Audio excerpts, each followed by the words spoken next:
ప్రతి క్షణం సమాజం కోసం మీ మిత్ర న్యూస్. ఉమ్మడి మహబూబ్ నగర్ శాసన మండలి ఉప ఎన్నిక ఫలితాలు మరో 24 గంటల్లో వెలువడనున్నాయి. అసెంబ్లీ ఎన్నికల తర్వాత జరిగిన ఎమ్మెల్సీ ఉప ఎన్నిక రాష్ట్ర వ్యాప్తంగా ఉత్కంఠ రేపుతున్నది. ఫలితాలపై అధికార కాంగ్రెస్ పార్టీ, ప్రతిపక్ష బీఆర్ఎస్ గెలుపు ధీమాతో ఉన్నాయి. కౌంటింగ్ నిర్వహించే బాయ్స్ కాలేజ్ వద్ద భారీ బందోబస్తు ఏర్పాటు చేశారు. ఉదయం 8 గంటల నుంచి కౌంటింగ్ ప్రారంభం కానుండగా ఆ ప్రక్రియ ముగిసే వరకు పాలమూరులో భారీ బందోబస్తు ఏర్పాటు చేస్తున్నారు. కాగా ఆయా రాజకీయాల పక్షాలు ఫలితాలపై ఉత్కంఠగా ఎదురుచూస్తున్నారు. 5 టేబుళ్లు 2 గంటల్లో ఫలితం. కౌంటింగ్ కు సంబంధించిన ఏర్పాట్లను ఎన్నికల రిటర్నింగ్ అధికారి రవి నాయక్ పర్యవేక్షిస్తున్నారు. కౌంటింగ్ జరిగే బాయ్స్ కాలేజీలోని హాల్లో 5 టేబుల్స్ ఏర్పాటు చేశారు. ఉదయం 7:30 తర్వాత స్ట్రాంగ్ రూమ్లను తెరిచి బ్యాలెట్ బాక్సులను ఒక్కొక్కటిగా తీసుకొచ్చి లెక్కించి పక్కకు పెడతారు. ఆ తర్వాత అన్నిటినీ కలిపి ఒక్కో టేబుల్ ద్వారా లెక్కిస్తారు.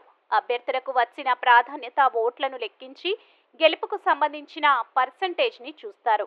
తొలి ప్రాధాన్యత ఓట్లలోనే గెలుపు ఖాయం అనిపిస్తే అప్పటికప్పుడే ఫలితాన్ని ప్రకటిస్తారు. ఒకవేళ తొలి ప్రాధాన్యత ఓట్లలో ఎలిమినేషన్ రౌండ్ ప్రారంభమైతే క్యాండిడేట్ ఎలిమినేషన్ అయ్యాక ఆ ప్రాధాన్యత ఓట్లను లెక్కించి తుది ఫలితాన్ని వెల్లడిస్తారు. ఈ ప్రక్రియ 2 గంటల్లో ముగిసే అవకాశం ఉందని అధికారులు భావిస్తున్నారు. గెలుపుపై ఎవరి ధీమా వారిదే. మహబూబ్ నగర్ శాసన మండలి ఫలితాలు రాష్ట్ర రాజకీయాలను మలుపు తిప్పే అంశంగా మారనున్నదని చెబుతున్నారు.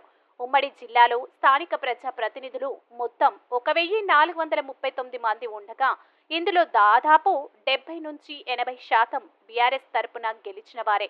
కాగా ఇటీవల జరిగిన అసెంబ్లీ ఎన్నికల్లో అధికారం మారడంతో చాలా మంది జడ్పీటీసీలు, ఎంపీటీసీలు, కౌన్సిలర్లు పార్టీలు మారారు.